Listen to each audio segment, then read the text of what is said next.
I want to thank my brother, President of the Transition, President Goïta, for the warm welcome we've received since we arrived here. As a brotherly country, everybody knows the historical relations that have existed between Ghana and Mali since the period of our first presidents, Modibo Keïta and Dr. Kwame Nkrumah. Ghana and Mali have had a very close relationship. And so I came on a friendly visit, and also to thank President Goïta for allowing Prime Minister Maiga to visit Ghana when I was being inaugurated as president. That was a good sign. It was appreciated by the people of Ghana, and so I came to say thank you. But we also took the opportunity to discuss issues of bilateral cooperation and trade and economic cooperation between our two countries. We know that for a very long time, our countries trade amongst each other. Our people travel freely amongst each other. There's a big Malian population living in Ghana. They are involved in business. They are settled peacefully in Ghana. They're actually citizens of both Ghana and Mali. And so we had the opportunity to discuss how we can make our economic relations even stronger.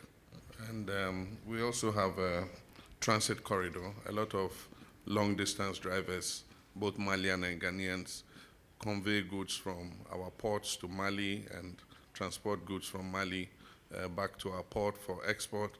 And so we discussed how we can remove the challenges so that it's easy for these drivers who are involved in the transit of goods to be able to do their work without any problems. And most importantly, we discussed issues of how we can strengthen our defense cooperation in the light of the fight against terrorism, and how Ghana can be of help in terms of cooperating with the Alliance AES in terms of the fight against terrorism, because we all occupy the same sub-region, and terrorism in one country is a threat to all of us.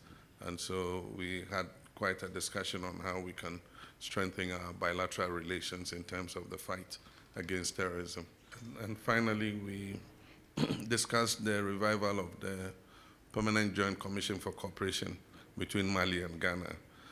The last meeting was in 2011 in Accra, and the next meeting was supposed to take place here, but due to some circumstances it didn't happen.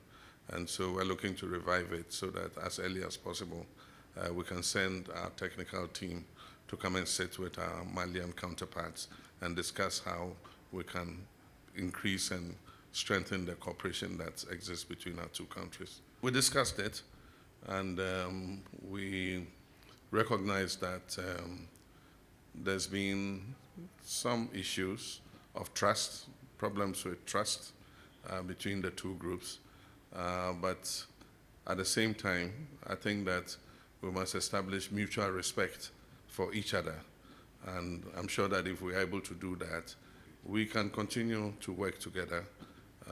I think that there's a choice that Mali, Burkina Faso, and Niger have taken, but that won't be an impediment in us continuing to have our bilateral relations with all those countries. We're brothers, and God put us in this sub-region for a purpose. And so whether we like it or not, we have to live together. And so I think that we must establish a mutual respect between the AES and ECOWAS. And I'm sure that if we're able to build on that respect and trust, we should be able to work together. I'm an old face because I've been president before. I've been chairman of ECOWAS before. But again, I'm a new face because I was just elected. And so Ghana is prepared to continue to play the role of a bridge between our two groups, the ECOWAS and the Alliance of Sahelian States.